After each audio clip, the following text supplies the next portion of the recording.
ಮುಂದಿನ ಮುಖ್ಯಮಂತ್ರಿ ಮತ್ತೆ ಸಿಎಂ ಸ್ಥಾನ ಕೊಡ್ಬೇಕು ಅಂತ ಕೇಳ್ತಾರೆ.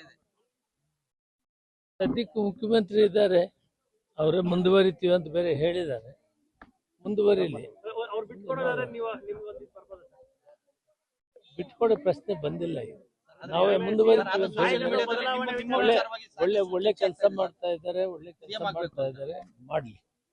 ದಲಿತ ನಾಯಕರಾಗಿ ಪ್ರಮುಖ ನಾಯಕರಾಗಿ ನೀವು ಕೂರಿಸ್ಕೊಂಡಿದ್ದಾರೆ, ನೀವು ಸಹ ಮುಖ್ಯಮಂತ್ರಿ ಸ್ಥಾನದಲ್ಲಿ ರೇಸಲ್ಲಿ ಇದ್ದಾರೆ ಅಂತ ಹೇಳ್ತಾ ಇದ್ದಾರೆ. ಖಾಲಿ ಇಲ್ಲಲ್ಪ, ಏನ್ ಮಾಡೋದು? ಇದ್ರೆ ರೇಸಲ್ಲಿ ಇರ್ತೀರಾ ಸರ್? ಇಲ್ಲ, ಸದ್ಯಕ್ಕೆ ಆ ವಿಷಯ ಇಲ್ಲ. ಮುಖ್ಯಮಂತ್ರಿಗಳು ಒಳ್ಳೆ ಕೆಲಸ ಮಾಡ್ತಾ ಇದ್ದಾರೆ, ಮುಂದುವರಿತಾರೆ. ಅಧ್ಯಕ್ಷರು, ಉಪಮುಖ್ಯಮಂತ್ರಿಗಳು ಒಳ್ಳೆ ಕೆಲಸ ಮಾಡ್ತಾ ಇದ್ದಾರೆ. ಇದರದ್ದು ಏನಾದರೂ ಬದಲಾವಣೆಗಳ ವಿಷಯ ಸಬ್ಜೆಕ್ಟ್ ನಮ್ಮ ಮುಂದೆ ಇಲ್ಲವೇ ಇಲ್ಲ. ಅದೇನಿದ್ರು ಹೈಕಮಾಂಡ್ ತೀರ್ಮಾನ ಮಾಡ್ತದೆ. ಹೈಕಮಾಂಡ್ ತೀರ್ಮಾನಕ್ಕೆ ನಾವೆಲ್ಲರೂ ಬದ್ಧವಾಗಿರ್ತೀವಿ.